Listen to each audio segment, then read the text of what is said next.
Hello friends, and welcome to The Hanged Man in the Moon. One of my Kickstarter campaigns came in just today, and look at this. I haven't opened up this plastic yet, but just look at what came. There is so much stuff in here, I had to do an opening and walkthrough of it. Just the fabric on this. This is the Tulku Oracle, and let's take a look at it. Isn't it lovely?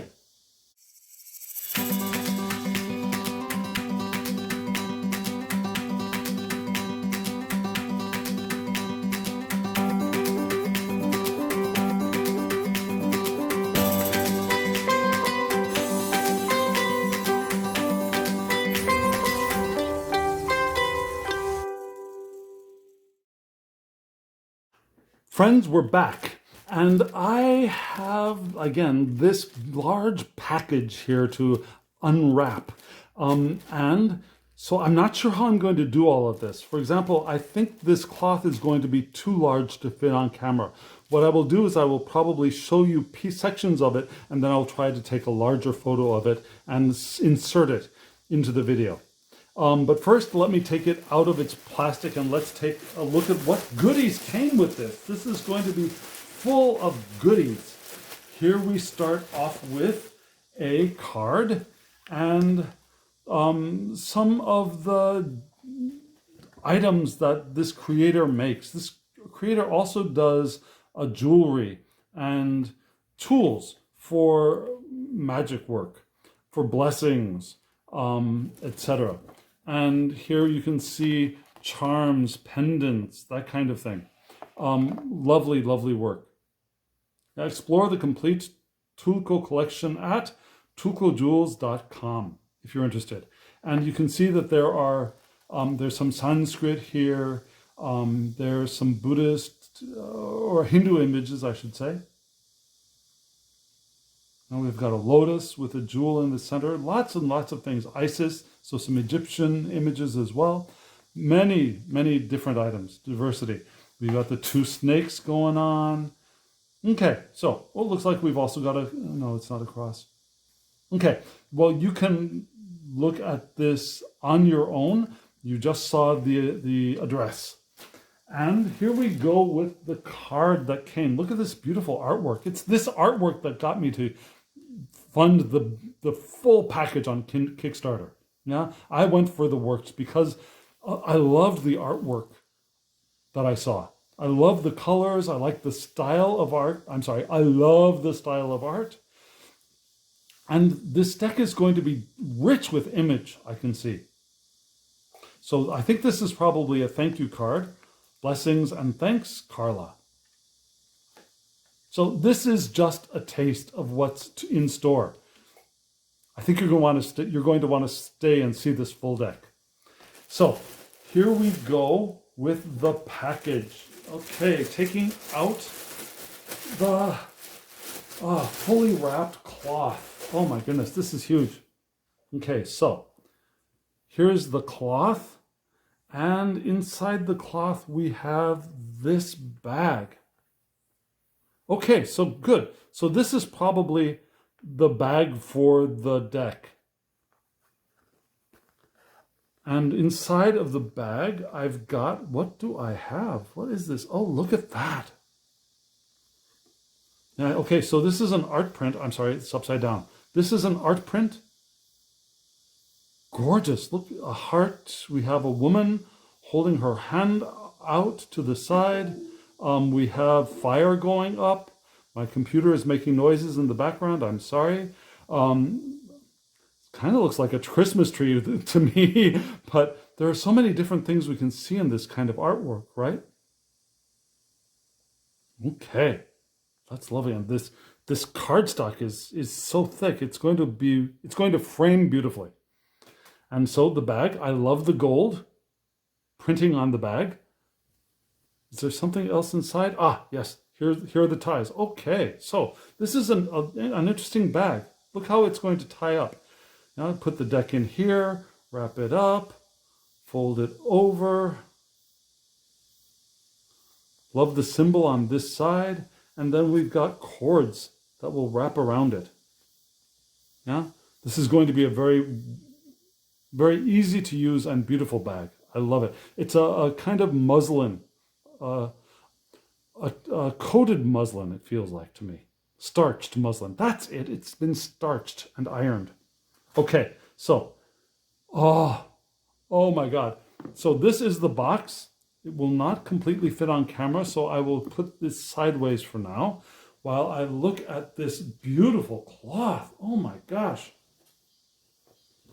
This cloth is thick. It's like, how can I describe it?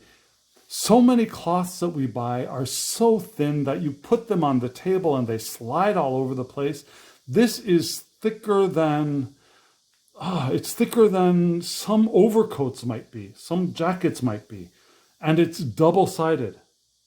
Yeah, it could maybe use some ironing, but it's beautiful. The weight of this fabric, and it's a velvet-like fabric, or velour. Probably velour is correct. And I will show you both sides fully. I'll take pictures of both sides and insert them here.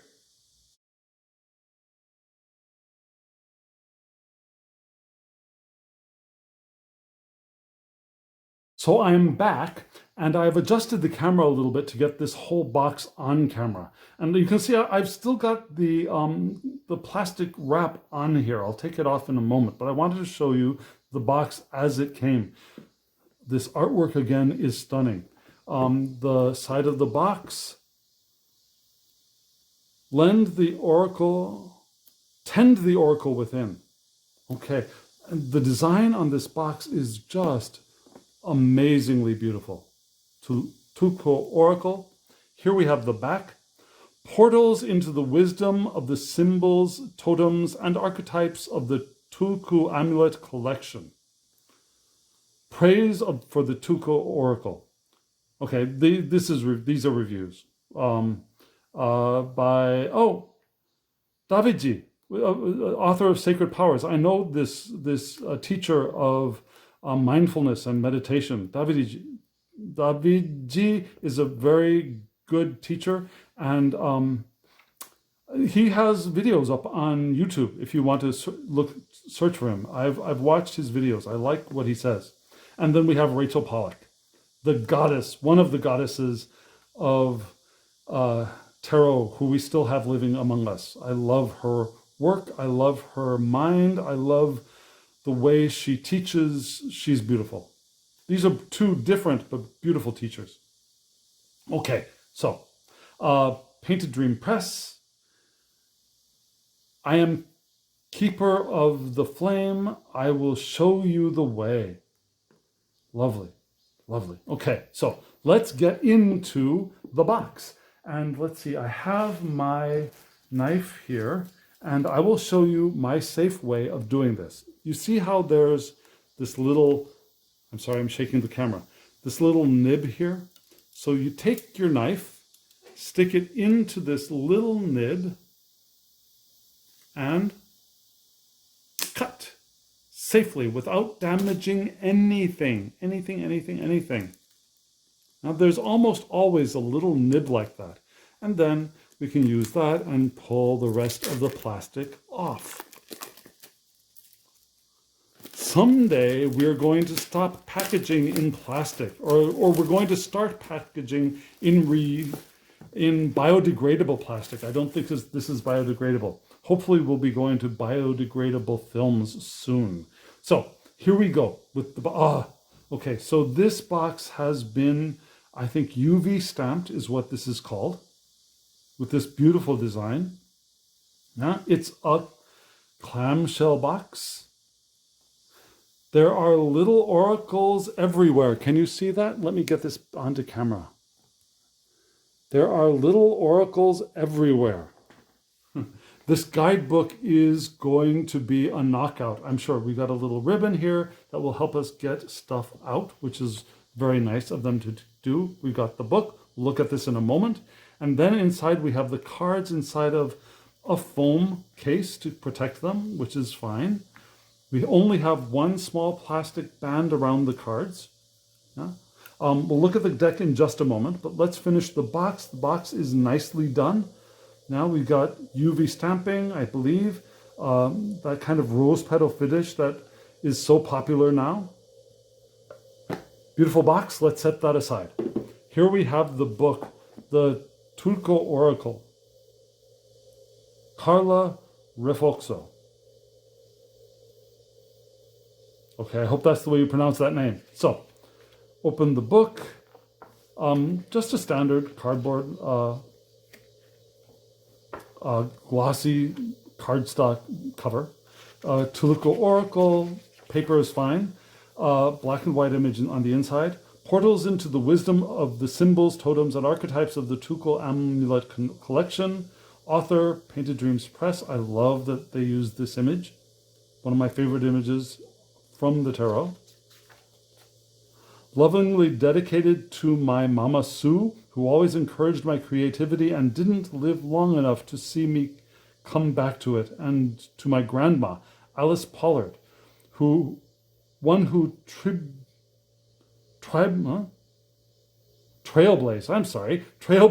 as a journalist, dreamer, and mystic, and always reminded me of my gifts when I forgot. So to her mother and grandmother. 2021 contents. Okay, so we've got an introduction, working with the cards, a couple of pages, reversed cards. So this deck is designed to be used with reversals, although you don't have to, I'm sure. Seeing the connecting patterns. Okay, so this will help us see what we're looking at. That's good. Maybe I'll turn to this in just a moment. What do we do when the card doesn't resonate with you? Well, that's good information. How can we claim a particular card? We've got a bunch of spreads, from page 13 to page 24. We've got 1, 2, 3, 4, 5, 6, 7, 8 different spreads, including the Celtic Cross. We have then the symbols.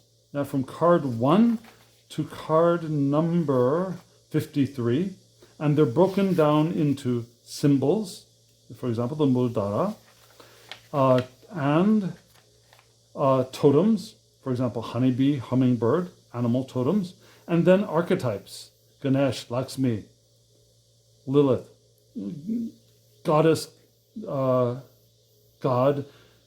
both. They're not all God. Yes, for example, Vesica Pisces is not, I don't think, a god or a goddess. So, archetypes. Okay, so good information. Let's move into that part, seeing the cards, because I think that would be interesting. Where was seeing the cards? Seeing the cards was on page number 12. So let's go to page 12. 12. Seeing and connecting patterns. Okay, so it's not a complete chapter, but here we have information. When looking at the whole spread, I'm curious about and like to pay attention to connections and themes that thread through different cards. Very good, yes. For example, I might notice that there is a rainbow that shows up in more than one card, mirroring echoed images, or an animal that appears in different guises. I recently did an oracle reading where there was an owl, a bat, and an eagle, all showing up in different cards and as reflections of the person in a variety of situations throughout their life. To me, this spoke to the different gifts of each of those creatures bring, the different gifts that each of those creatures bring, like seeing in the darkness, intuition, and vast view. There are many questions and observations that arise from noticing this kind of repeat visitation. For example, how does your sight or vision change in the different aspects of the situation? The flying, air presence is a gift that may also need to be balanced by grounding. So I could reference the elemental qualities of the cards to see how the presence of air or metal reflects the person's life or in the situation of inquiry. In other words, while I pay attention to the animals, I also look for the grounding element and where and how that shows up.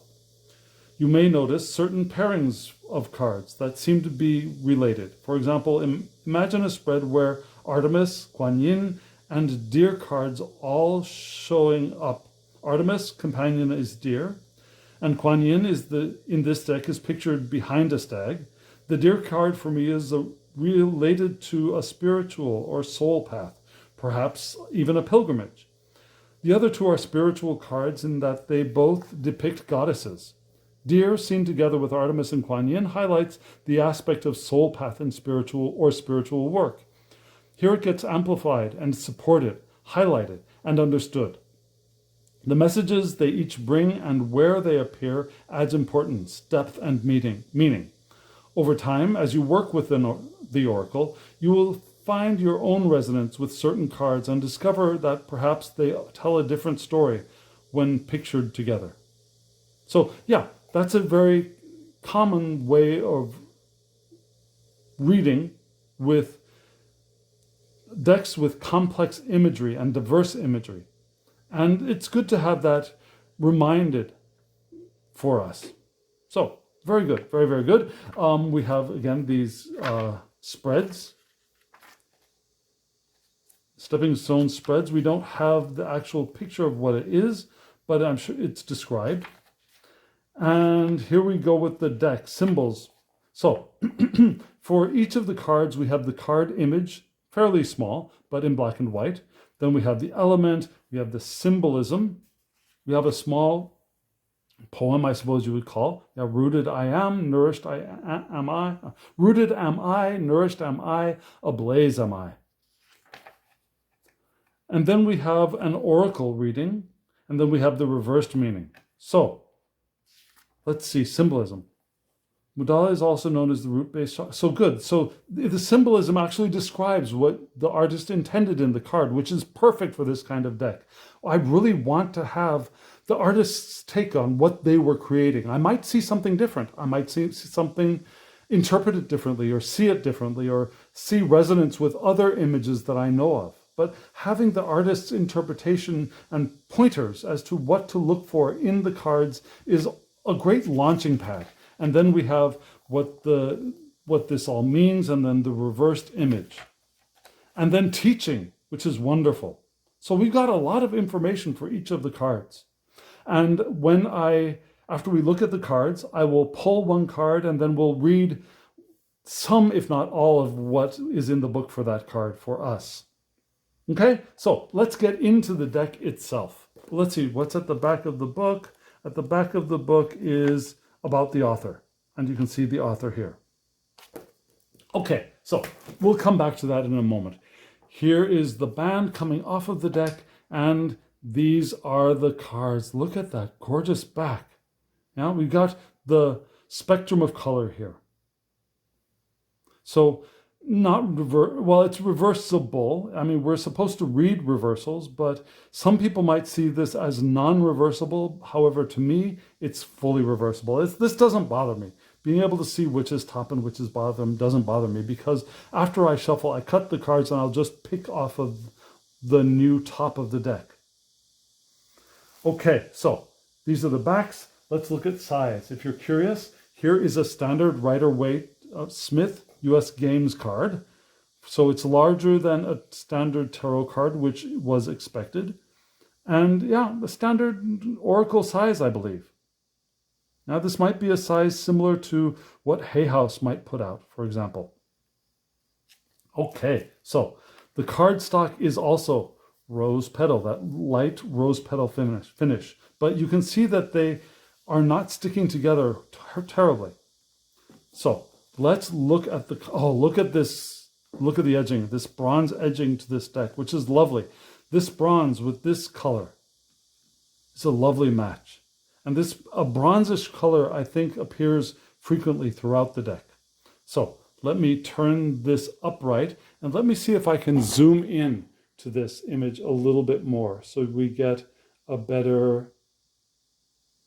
Okay, that looks good to me. Does that look good to you? Let me bring my little crystals closer in so that we have a little bit of decoration and we pretend that we know what we're doing and we're being pretty for everybody. There we go. And here look at this card.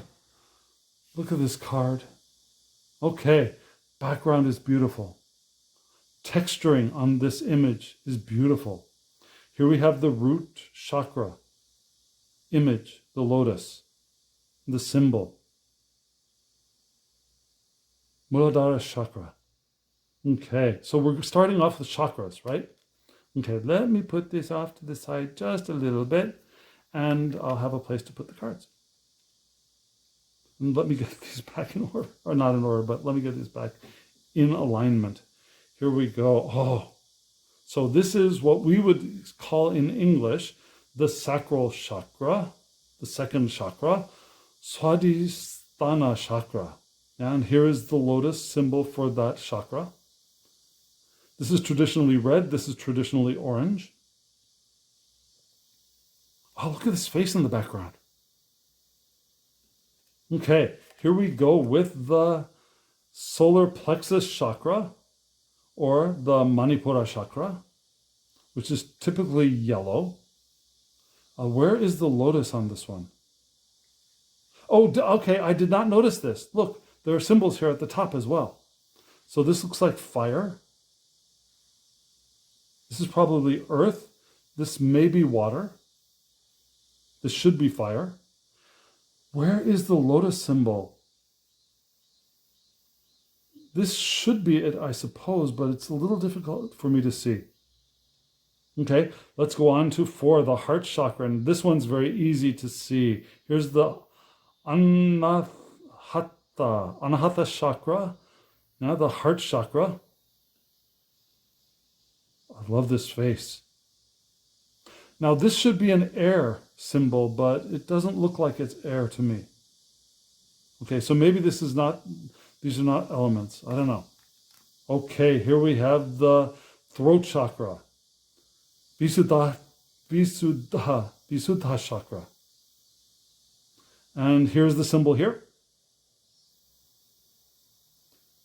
Lovely. Look at this Buddha on a lotus. Can you see this? The Buddha with hands in this position, I should say. Very Southeast Asian looking Buddha. Okay, here we have Anja chakra, which should be the third eye chakra. Yes, here is the lotus, 2 leaves, 2-petaled lotus. Here we have the color. Heart chakra is generally thought of as green. This, for me, it would be a navy color. We have a star above. And here we have the crown chakra, Sahasrara. I'm not good with this pronunciation. I'm very sorry. But looks like the lotus should be a 1,000-petal lotus. I guess that's here. Crown chakra.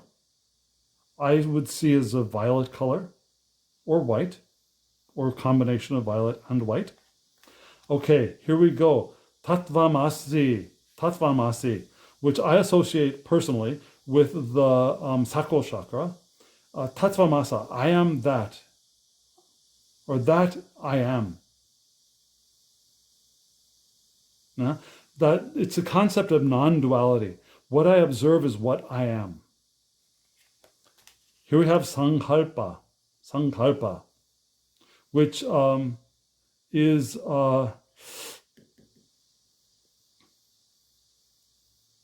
what do I want to say? It is, what is the word? It's a word I love and use in all of my videos. It's not intuition, it is intention. Now, Sankalpa, to me, is an intentional meaning. Oh, look, and here it is. Sankalpa is here in Sanskrit. I wonder if Tattvamasti is here in Sanskrit. It might be here in this little disc. And here, Ritam, right here in this disc, which is the right order of things. And I associate Ritam with the third eye chakra. That's not a common association, but that's my association. And moksha, freedom, liberation. Moksha. And I associate this with the crown chakra. And here we have Shiva Shakti, the male and female aspects of destruction and creation, partner. And I associate Shiva and Shakti with my heart chakra. And Satchitanda, Satchitanda, Satchitanda, which is another, which I've seen translated as another kind of freedom.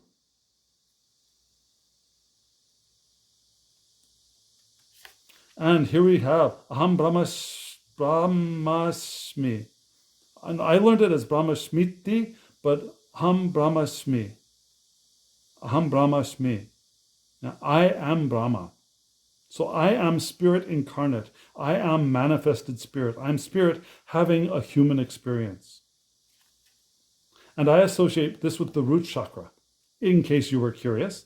Flame, fire, fire, elements. Look at that. Abundance. And it's interesting, okay, suddenly getting Lenormand hits, because in a Lenormand deck, the fish card is often, or is, the abundance card. It's the money card. It's the abundance of money, of financial resources card. So it's interesting that in this abundance card, we've got fish. And here we have double dorje. I don't know what that means, but I suppose that's what this is. The colors on this card, the colors are gorgeous, which is again why. So there were two reasons why I got this deck. One was the artwork, the colors, the vibrancy, just amazing. Also, the other reason was because of the connections to the chakras, the connections to the Sanskrit words and phrases that I associate with chakras and my meditation practice. So those are two reasons that I really, really wanted to get this deck, and why I went whole hog with the full set. Tree of Life. Here we have the heart on fire. Look at this flame symbol right here in the heart. And this looks almost Aztec to me, but I'm sure it's not well, I don't know. Is it Aztec? It could be Aztec or South American. Interesting. It'd be interesting if it were. Probably it's not, because this is a Southeast Asian deck to my knowledge. Mirror. Okay, we've got a mirroring effect going on here. Loving birds flying off in the distance. Sacred Heart. Okay, we've got the heart symbol here, sure. And here we have the sun and moon. Now, okay, so look at this. This is interesting. This looks like the sun and moon together, yeah, like an eclipse. Here it looks like we have the sun and moon together. So here the moon is covering the sun. Here the sun is covering the moon. So interesting. And here we have Fokcha. Fokcha. Lovely. Lovely. Isn't the artwork on this interesting, deep, requires deep looking, penetrative observation. What do you see in this card?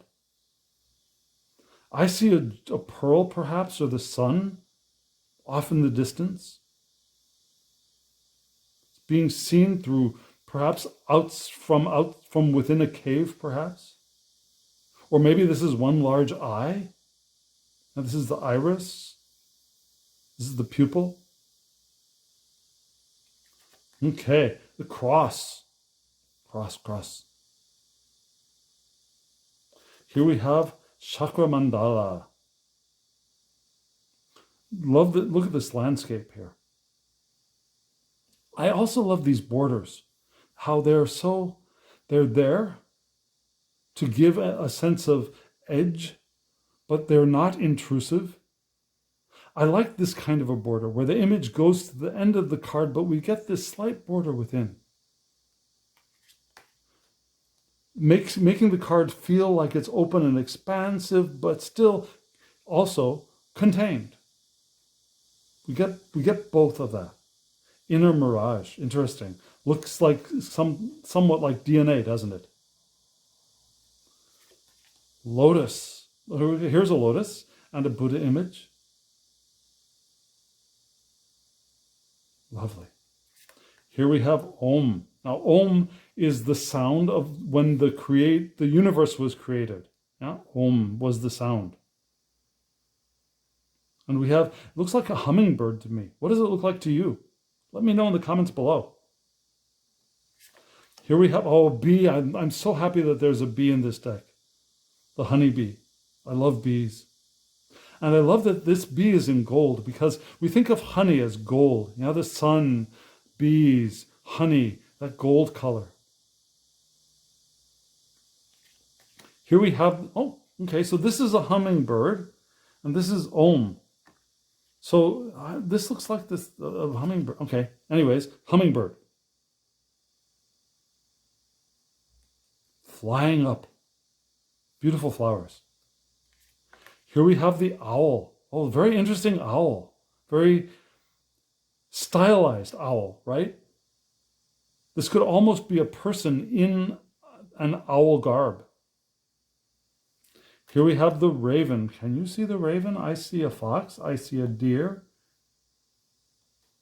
I see birds. Which one is the raven? Interesting. Interesting that the raven is so well, no, so well hidden. Okay, well, let's move on. The deer, okay, we have a deer here. Lovely. Flowers, colors in this deck. Here we have the spirit jaguar. Large jaguar face. Do you see things inside of the face? Do you see like a forest here? Do you see another animal perhaps in the background? Do you see two peacocks? Interesting. Okay, wolf, eagle, goddess. Lovely. Wolf, eagle, goddess. And it looks like there's another creature here too. Love the rainbows. Here we have the buffalo.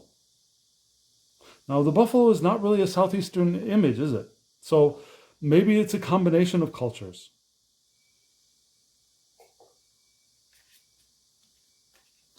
Dragon phoenix. Okay, so this is the dragon and phoenix combined, I suppose. It looks like a snake coming up from below. Yeah?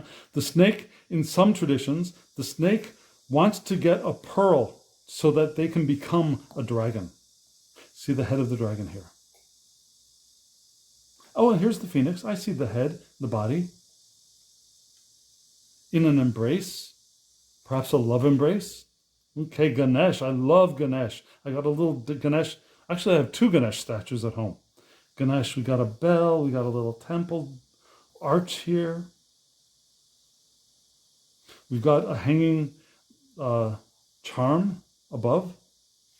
Here we have Lakshmi. I don't know Lakshmi. Do you know Lakshmi? I suppose that's what this figure is. So there are things about this in this deck that I am going to have the opportunity to learn, which is lovely. Artemis. Artemis, the Greek god of, no, the Roman god. Yeah, Diana in Greece. Artemis in Rome, the goddess of the hunt and the moon. I see hands. Where is she? I don't see her right offhand. Do you see her? Okay, bear, eagle goddess. So, okay, here we have the bear. Is that an eagle? I keep seeing hummingbird in this image. Here, a goddess holding a lotus, another bear face down here. Guan Yin. In Korean, Guan. Now, the bosa of mercy. Here we have a stag that was described earlier. It faces here and here. Because Guan Yin is not necessarily just one. Yeah, it's all the bosa who have stayed behind deliberately to help humanity to attain enlightenment. The medicine Buddha. Yeah, holding the medicine, I suppose. Here we have Yab Yum. I don't know Yab Yum. So something for me to learn. Looking like a very Buddha-style figure. Okay, another spirit god that I don't know. Yogini. Vajra Yogini. So this looks like it's probably related to yoga, the yoga tradition. So maybe the spirit of the yoga tradition, but I'll have to read about this. I'm not telling you the answer. I'm just telling you what comes to the top of to the forefront in my brain.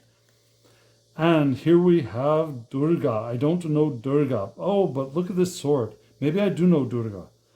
I do know Durga, but it's not coming to the forefront of my brain. It's not coming to mind. I know Durga. And I know Durga is associated with the sword.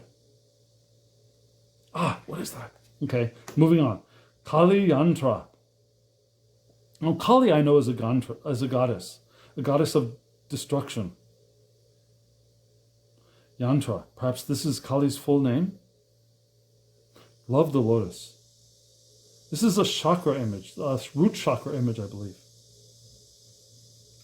And here we have Lilith, yeah? The other Eve.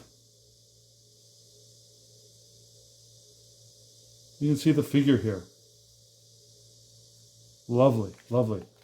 Eye of Horus. Okay, so we have an Egyptian image here, yeah? The Eye of Horus. And a kind of reflected image down here in negative. And here we have Isis. Look at her big head and small body. Interesting. Very interesting that the image is so differently proportioned. And here we have La Virgen de Guadalupe. Love Our Lady of Guadalupe. Here we have the lady in the background. Is this Juan, the man who discovered her, or who encountered her, I should say? Be interesting to see who this is, or if this is a person. But you can see the Lady of Guadalupe, can't you? And here we have Vesca Pisces, the last card in the deck. The last card in the deck, the Vesca Pisces. Two circles who overlap and create this shape, the Vesca Pisces. The Vesca Pisces. Sacred geometry. Okay, so isn't this a gorgeous deck? Now let me do a little shuffle. Let me draw a card. Let me see, what is the question? Again, look at this bronze. Look at this bronze, how it works so well with the colors in this deck. Okay, so again, let me shuffle the deck. What is a good question? Let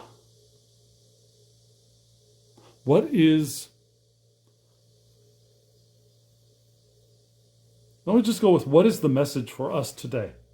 Let me cut the cards and do an overhand first.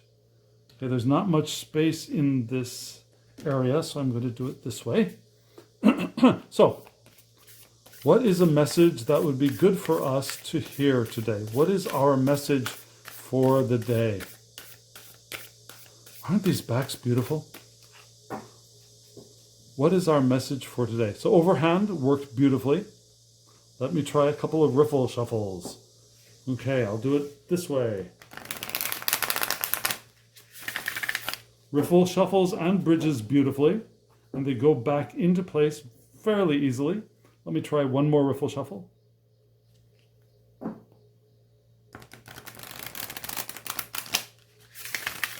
Riffles and bridges very nicely. It takes a little bit of strength. It takes a little bit of thumb strength to do it. And it will probably break in, but it's not difficult or painful in any way. The edges of the cards are a little bit sharp, I will say that. But I don't think most people will find that too problematic. Here we go. Let me do one more overhand shuffle. What is a message? What is our message for today? What is our message for today? I've been talking a lot today. What is our message for today? What is our message for today?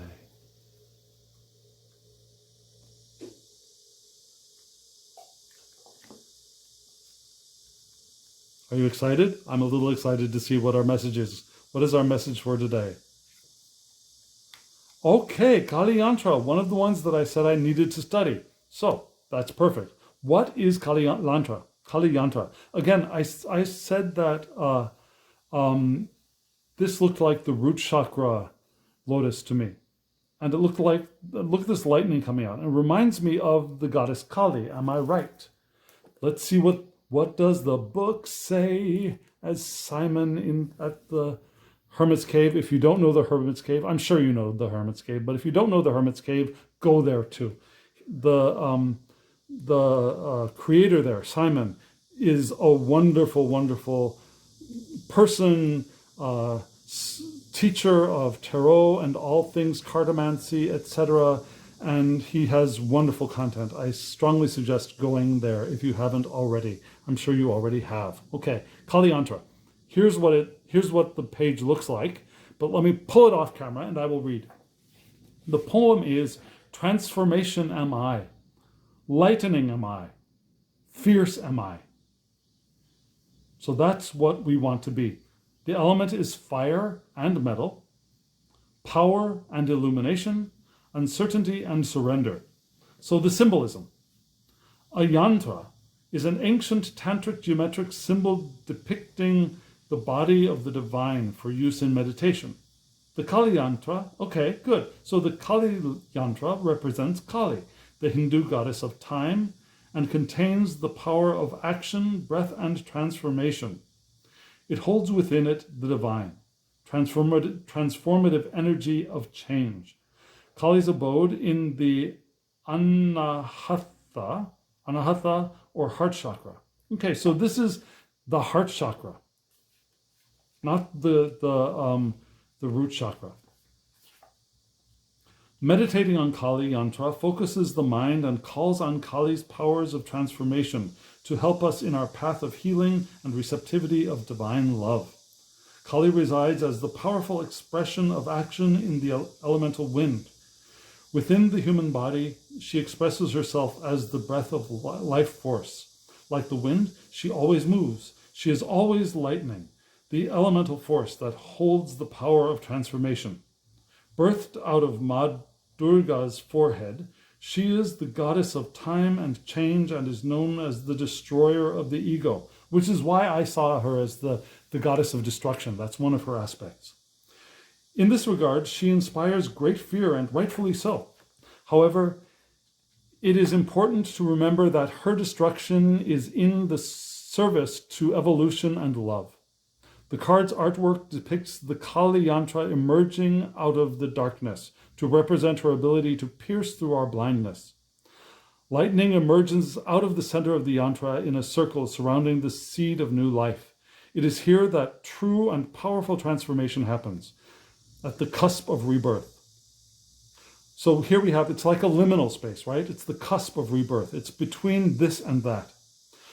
What has been and which is also part of the heart chakra. Let me just break off. The heart chakra is the central chakra. Yeah? It's the chakra that joins the top, more heady, more spiritual chakras to the bottom, more physical chakras, the root chakra, the sacral chakra, the solar plexus chakra, the earthy chakras to the more spiritual and mind chakras of the throat, the third eye, and the crown. Now this joins both spirit and body. So this is between, it's in that liminal space of chakras as well. We are cracked open to receive the expanse of her love and let it truly transform us. The grace that resides in Kali's lightning bolt gives us the possibility of merging with our highest expression, that of love. Sorry, my voice is starting to go. So what is the oracle? If you have drawn the Kali oracle, rapid change and transformation is afoot, and you are being shown the power of tearing things down to make way for illumination and rebirth. What you may be going through may feel like a distressing or frightening set of quickly unfolding circumstances, which is a signature of Ma Kali. Drawing this card is a reminder, however, that like lightning's magnetic attraction to the point it strikes, the changes that Kali brings are focused and directed and have an evolutionary effect. While Kali often inspires fear and, at the very least, a respect that grants her space and distance, she is also the light of transformation. She is the power of love driving us in the direction of harmony and wholeness. She often emerges unexpectedly out of the darkness, black like a moonless night, with an appearance of both emptiness and presence of the void. She shows us what it means to be truly alive and where our truth dwells. Whatever transformation you are currently experiencing, know that Kali's fierce love carries you towards a more whole and aligned life expression. You are at a pivotal moment of truth, and there is no way to resist it. Find trust in this.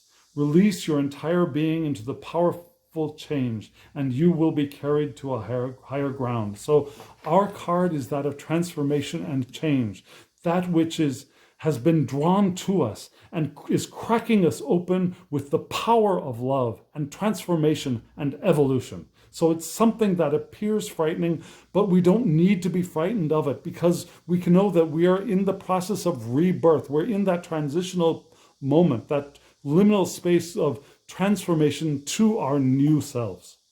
Teaching. We have the reverse. Okay, I'll read the reverse to you as well.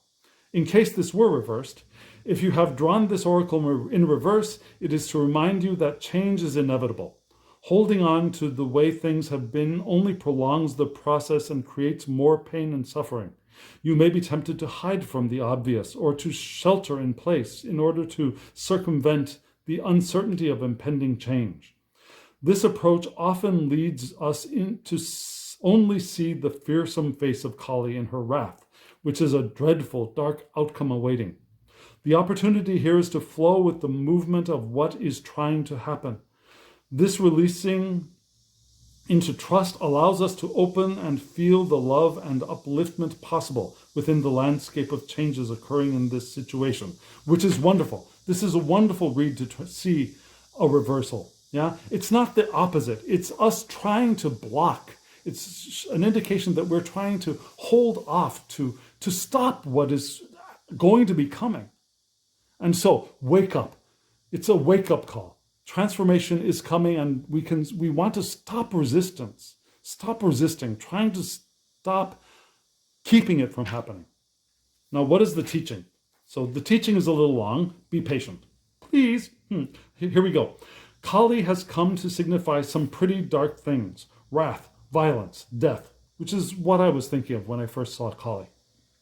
This oracle teaches us about the powerful practice of cultivating a deep relationship and trust in our own heart, especially during times of pain, change, and uncertainty. Yes, the heart cracking open, the heart chakra cracking open. Often buried within us is the compass of intuition and insight that knows how to navigate through dark times.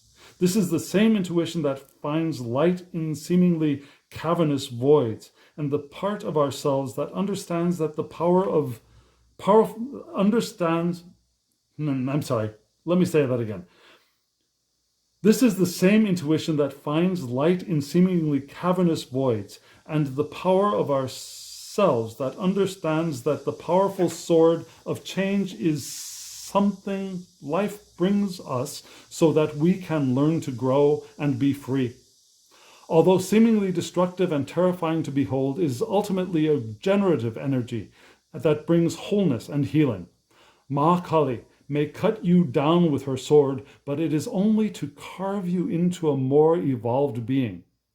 Kali is a powerful ally in the midst of fear and in the shadow realms.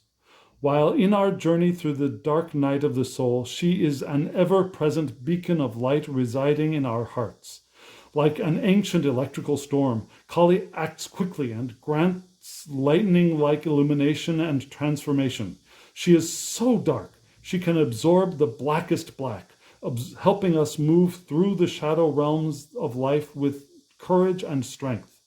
Her sword helps us discriminate in the conscious and unconscious realms.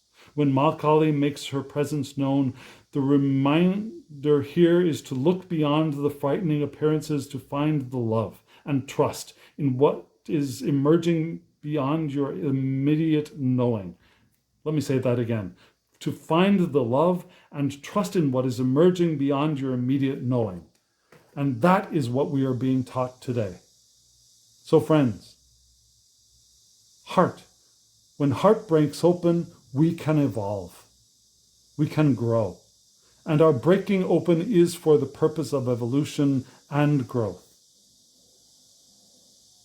So friends, I wish you now and always in our transformations, in our bursts of, in the transformative burst of energy which is coming to us, I wish you love, joy, well-being, and pure awareness. Thank you.